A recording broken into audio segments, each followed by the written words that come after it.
Hoje, a gente vai abrir um verdadeiro manual de campo para a mente.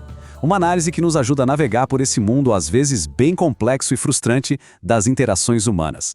A ideia é afiar nossa percepção contra a tolice e a manipulação. A grande questão é essa, né?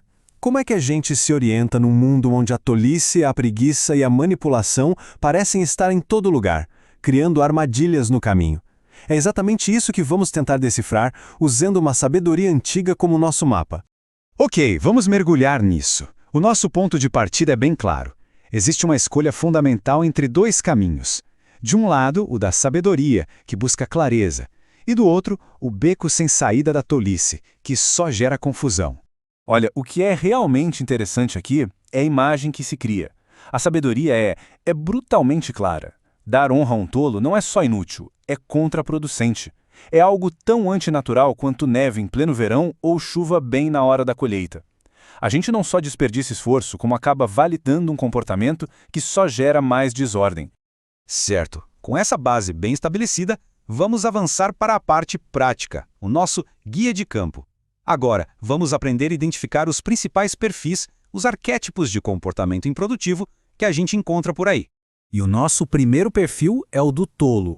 A característica principal dele não é nem a falta de inteligência, mas sim uma teimosia cega. É aquela incapacidade de aprender com os próprios erros e uma falta total de visão sobre as consequências dos próprios atos. E essa imagem, apesar de ser bem forte, ilustra o ponto perfeitamente. O ciclo da insensatez é um padrão quase compulsivo, sabe? E autodestrutivo. Assim como um cão volta por instinto àquilo que lhe fez mal, o tolo repete os mesmos erros. É um comportamento totalmente previsível. E aqui está o ponto crucial, a aplicação prática disso tudo. Qual o risco de delegar algo importante para uma pessoa assim? É pura autossabotagem. A fonte é categórica. É como cortar o próprio pé. O prejuízo para quem confia é uma consequência praticamente garantida. Agora vamos para o nosso segundo perfil, o preguiçoso. Este personagem é definido pela inércia, claro, mas de uma forma ainda mais perigosa, por um mecanismo profundo e até sofisticado de auto-engano. A anatomia dessa inércia é quase cômica, se não fosse trágica.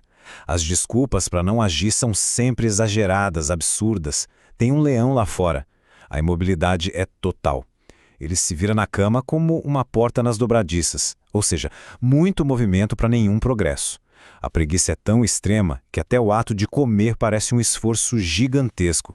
E aqui vem a virada, o que torna o preguiçoso tão fascinante e ao mesmo tempo perigoso. Apesar de toda essa inércia, ele se acha mais sábio que 7 pessoas sensatas. A sua imobilidade não é vista por ele como uma falha, mas quase como um sinal de superioridade. É a forma mais pura de auto-engano, uma arrogância que o impede completamente de ver a realidade.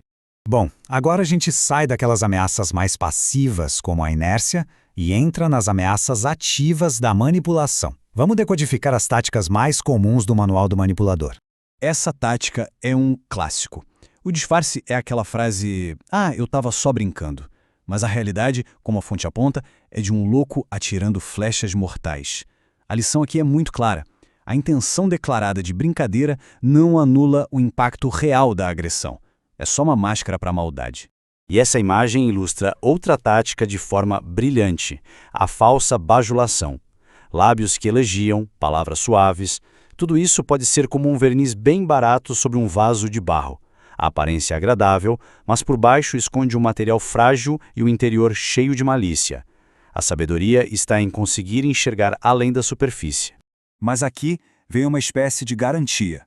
Embora o ódio e a maldade possam se disfarçar com palavras gentis, essa máscara não dura para sempre.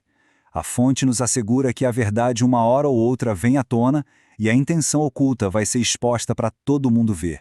Muito bem, já aprendemos a identificar os perfis. Agora vem a parte mais importante do nosso manual, as táticas de defesa. Estratégias claras e práticas para a gente proteger a nossa paz. As táticas centrais são 3. Primeira, não se envolver em conflitos que não são nossos. Segunda, cortar o combustível da fofoca. E terceira, observar e confiar na lei de causa e efeito. Vamos detalhar cada uma delas.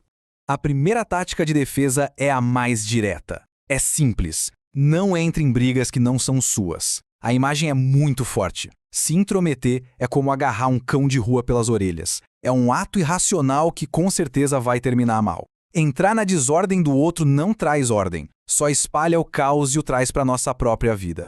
A segunda tática é brilhantemente simples. Assim como uma fogueira precisa de lenha para queimar, a discórdia precisa de fofocão. Se a fonte do rumor, o caluniador, é removida, o conflito perde o combustível e simplesmente morre. A estratégia é não alimentar o fogo. E a terceira tática exige paciência e a perspectiva de um observador. A sabedoria antiga chama isso de lei do retorno, uma espécie de justiça poética que é inerente às ações. Quem prepara uma armadilha acaba caindo nela. Não se trata de desejar o mal, mas de entender que certas ações geram consequências inevitáveis. É deixar a lei natural do retorno agir. E tudo isso nos leva à grande conclusão. O maior poder que este manual nos oferece não é o de confrontar, mas sim o de desenvolver a habilidade de ser um observador atento, alguém que consegue ver através das aparências.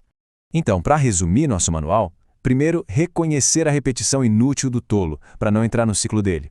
Segundo, identificar a inércia arrogante do preguiçoso. Terceiro, desmascarar as tais brincadeiras e os elogios que servem de máscara para o manipulador.